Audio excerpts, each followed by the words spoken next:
Good morning and welcome to day 5 on this week's devotional on living and loving like Jesus. This week we've been talking about the topic of risk. And here's all I want to do for us as we close out this week. I just want to read a quote from the author. I want to share a brief story, and then I want to close with 2 final thoughts. And I hope they will help as you head into the weekend. And so here's the quote from the author, and it says this.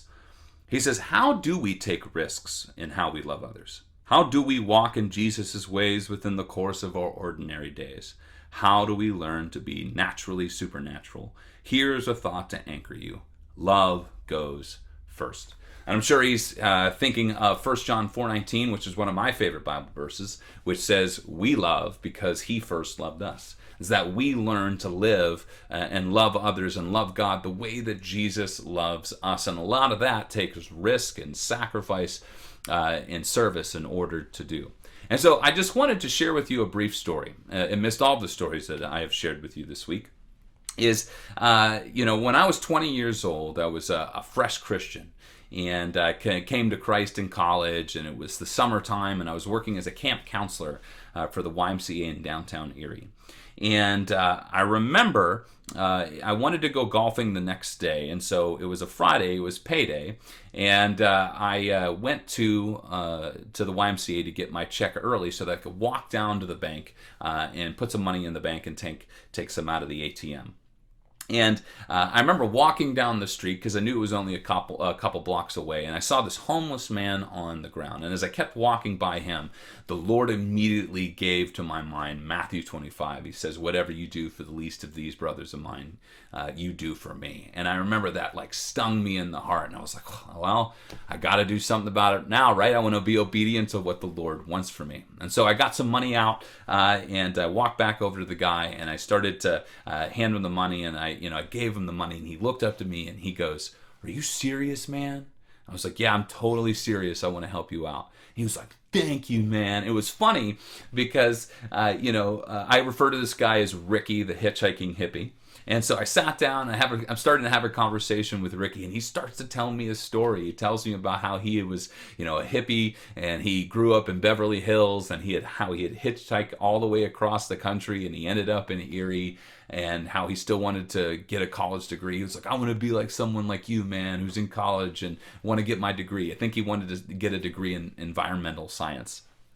And I remember, that moment was a real big deal for me because for a great majority of my life, I'd mostly thought about myself. I'd put myself first before I'd ever thought about others. And here's an opportunity that the Lord gave to me. He said, "Hey, listen, this is going to cost you something." I don't know if you remember, day 1 where I talked about, we usually know that there's a risk when there's a cost, and it's going to cost you something. It's going to cost you very little money that you have. It's going to cost you your time. It's going to cost a little bit of that awkwardness to sit down. But I got a chance to connect with this guy and to share God's love with him, but also to pray for him. We closed in a time of prayer, and he was very welcoming of that. And here's a dude, me, who's gone through majority of his life thinking of himself first, but this was an opportunity where I got to love, and love went first in that moment. And so I want to encourage you with that story to know that, hey, whenever those opportunities present themselves, a lot of time it's going to be us needing to go first. And if we're truly trying to love and be authentic and care for people, most of the time we're going to have to go first in that. And so I want to give you just 2 closing thoughts that I hope will help as you finish out this week on this topic of risk. The first one is this: is that risk for Jesus ends up more beautiful than it ever ends up ugly. I think for most of us, we have this fear that the worst thing is going to happen or something is going to go wrong whenever we put ourselves out there and take these risks.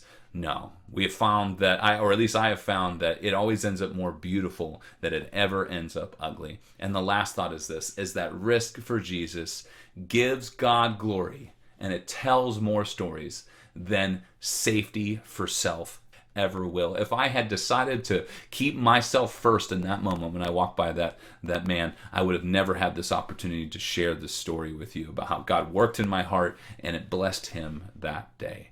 And so I hope that these things have helped you as you have thought through the ways that you might take some risks in the days ahead. And I hope you take those risks for Jesus to be more like him as we become disciples who live and love like him. Have a blessed week.